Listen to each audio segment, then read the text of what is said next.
Everybody, well, no, I'm kidding. I'm kidding. No, Oh just my God. before we go all the way forward, just really get this. We're talking about selling. We're talking about building relationships. We're talking about working as a entrepreneur. And the truth is that if you do not know your prospects' needs, wants, and desires, you should not be selling to them. And then I said to Barbara, how do we find out their needs, their wants, and their desires? And Barbara, Ask, ask, what was that? ask them, ask them. Don't pull it out of a hat. Don't pull it out of a book. Don't ask your neighbor who isn't your ideal client. Don't ask your cat. Just ask them. Right. So you're finding out if somebody can take some comments down there, needs, wants, and desires. And I would say that 95% of any sales conversation, online, offline, it doesn't really matter, exclusively should focus on hot buttons. I almost said hot pockets, hot buttons that are the most important ones for your prospects. When going back years and years and years ago, when I was a sales trainer for an organization, everybody would talk about the salesperson needs to mostly listen. And my comment was, if they know what to listen for. That's a good point. Right? You have to know what to listen for. And the way that you build rapport with people really quickly is you listen for what's most important to them and what's the biggest benefit that you have for them. And sometimes you don't have a benefit. Sometimes your products and services aren't a fit. I had a message actually this morning from someone on my team who is one of my advisors who chats with folks to see if they're a good fit and told me this person's hot button. I'm like, no, that's not a hot button that we can fix. Okay. So I guess what I really want to say more than anything is you have to come from a place of curiosity to really hear hot buttons. And in my experience, the way you find them out is by asking questions. So I'm going to ask you to toss the presentation, toss the script, toss whatever you think your conversation is going to be, and have a conversation where your job is to be a coach. You don't have to have coaching skills to do this. Basically uncover, what does this person need? What's most important to them? Anything you want to say on that? Yeah, I think it's also, it's asking those questions and listening to what they say and listening to what they don't say. So,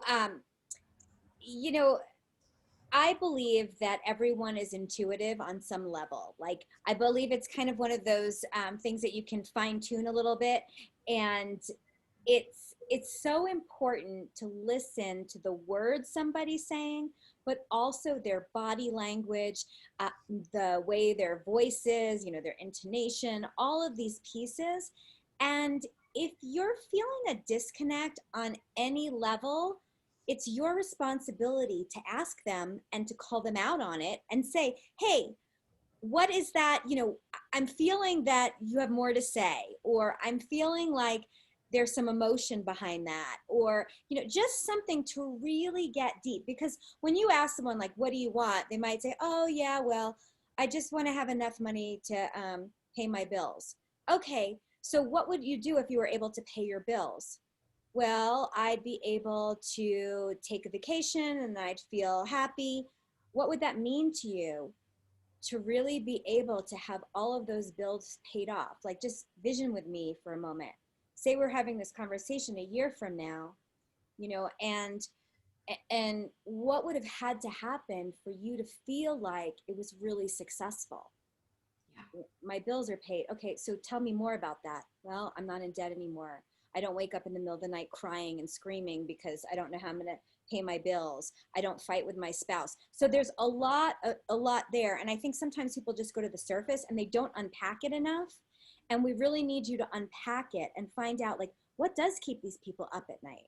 Does that help? Yeah, I love how you described it in coaching terms. I've called it tuning in, which is you're hearing underneath the words.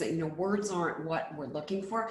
The word that comes to me that I'm looking for in a conversation are triggers. Triggers, their function for all of us. A trigger is simply a part of your memory, And sometimes it's there to guide us, sometimes it's there to protect us. But triggers, they work in the way of emotions. When we as a human being get exposed to certain stimuli, depending on, you know, our history and our experience, we get kind of a rush of emotion. And unconsciously, that tells us how to react. So what you want to do in conversation with people is this listening, this tuning in that Barbara's talking about.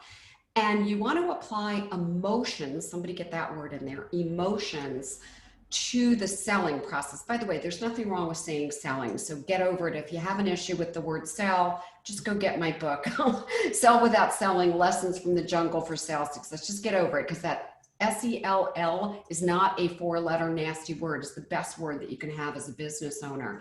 So a key point that I want to make is when you enter a conversation with someone, you want to find out what's going on in their mind. You don't have an agenda. I'm going to say that again. Toss the agenda. Your job is to find out what's going on in their mind.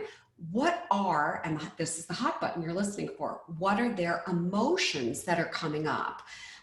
There are 7 emotions that occur in some form or another, especially when a person is making a decision, particularly a decision to say yes, hopefully to buy your product and services. I think people know this. We buy on our emotion, we buy on desire, and then we justify using logic. So, you know, I get these Amazon packages like 5 times a week. Mark is like, what is all this stuff? I'm like, I was emotional. I was emotional Thursday. I had a really sad day. right? Like, this looked really cool. He's like, do we need this? I'm like, I don't know.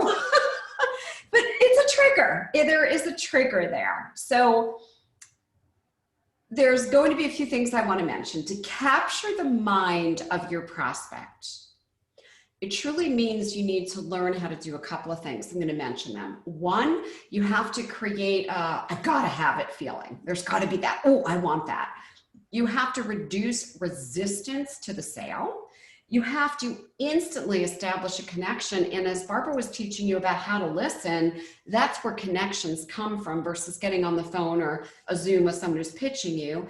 And you have to arouse a little bit of your prospects' buying desire, some curiosity in them. And the last thing that you really need to do to capture their mind and even their heart is you've got to establish some kind of trust in their mind. I was chatting with a good friend of mine just a minute ago, Pete Winarski, and we were talking about somebody that we both bought from.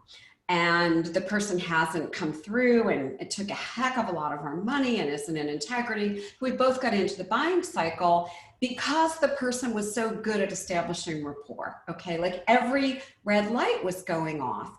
Now, I want you, obviously, not to be that person. I want you to do this in integrity. So no hype. Let's make a no hype zone. No hypnotic words, no neurolinguistic programming, right? In fact, I think most people use words without realizing it that turn people off rather than turn people on. So I'm just going to mention a couple quick things. There are a couple of, I'm not going to mention, there are 7 emotional triggers. I'm not going to go into all of them. We'd be here forever. We will have time to go into these more when you spend some time with us in strategic planning. But I want to give you 3 of them that appeal to a prospect the ethical way, the Heartrepreneur way. The first one is fear. Somebody get that down. Fear. I have to talk about fear. It's the most powerful hot button. It plays into all of our reactions. Human beings are designed to either seek pleasure. Oh, I'm shopping at Amazon, a gift came. Or avoid pain. Or I don't want to do that. I just bought from that person, you know, who took all my money and Pete's money. That wasn't fun. So you have to really make sure that you're listening and that you're helping your person. And the only way you can do that is by asking questions, because we don't all have the same fears. We all have different experiences with fears based upon our past. And then once you hear their fears, you can help them make a solution, right? So I'm going to give an example, and Barbara, then you can address anything you want on fear. I recently bought a program that I'm already doing, a program with a trainer that's actually quite hard. And I bought a second program because I had some fear that this program was not designed for a female body. It was more designed for a male body. And that is based on some places where I'm putting on muscle where I prefer not to have muscle. And my trainer didn't seem to understand that. Every single program was like, lift 15 pounds more. I'm like, are you freaking kidding me?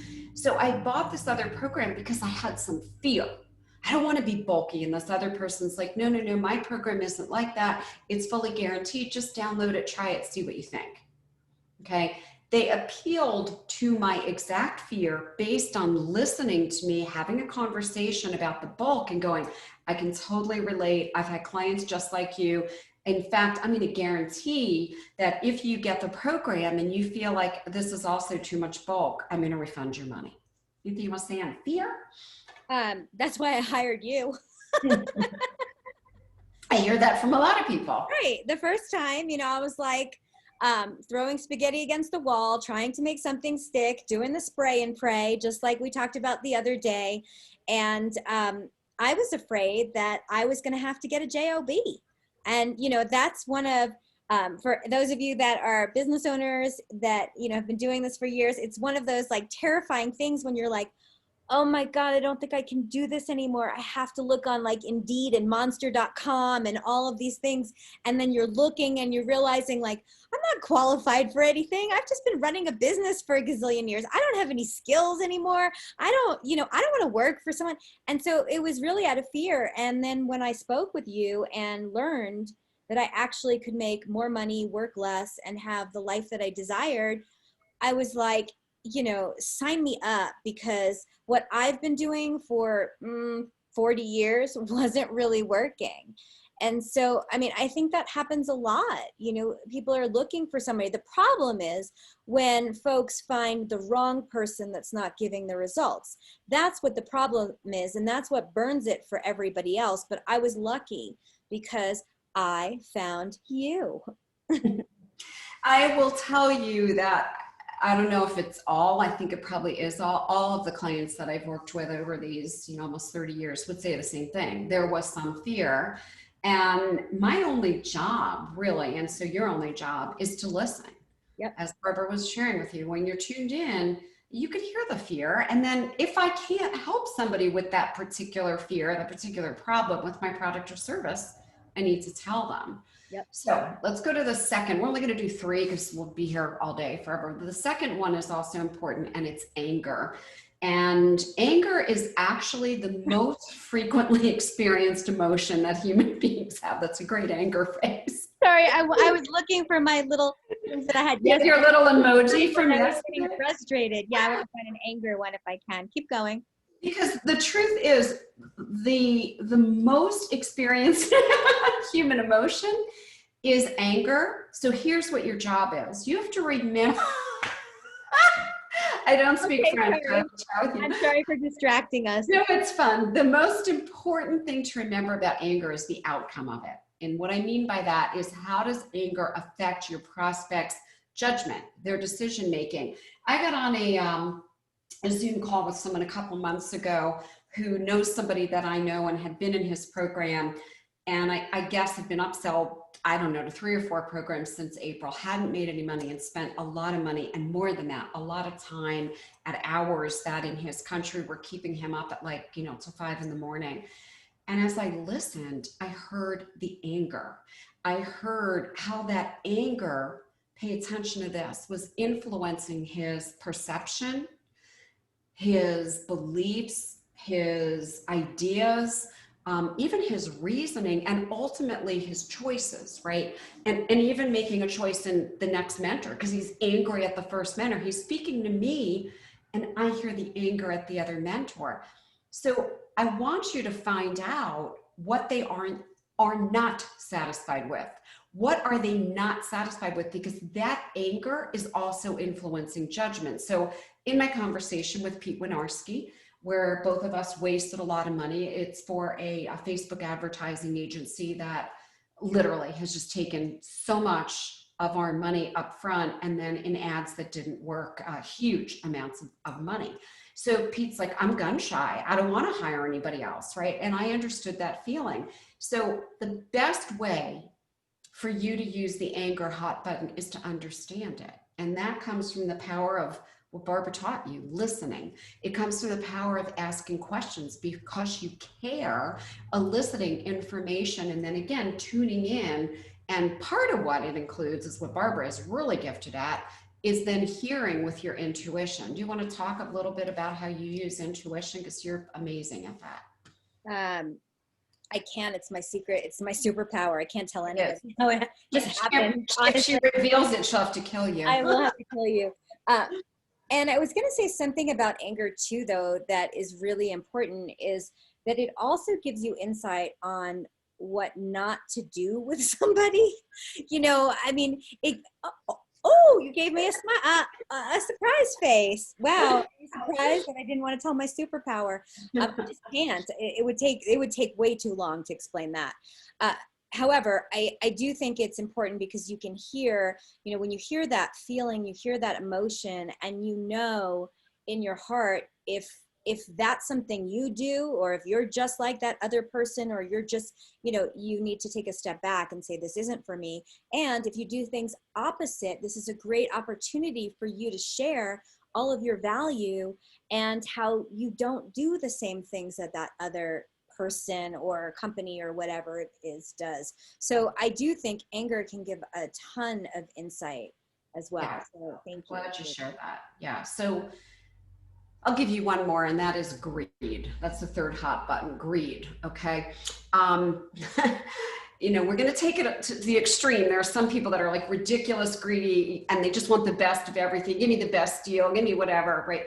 But let's just take greed down to like a fine level. We all have some of it. Okay. Whether or not you believe you have, I'm sorry, whether you believe you have it, greed is a part of a varying degree kind of emotion that we all have. Many of us have, you know, tried to evolve beyond it, but nonetheless, it does rear its head once in a while, especially when we're tempted with certain marketing messages. Some people come out with marketing messages intentionally to like elicit greed. I don't believe in that.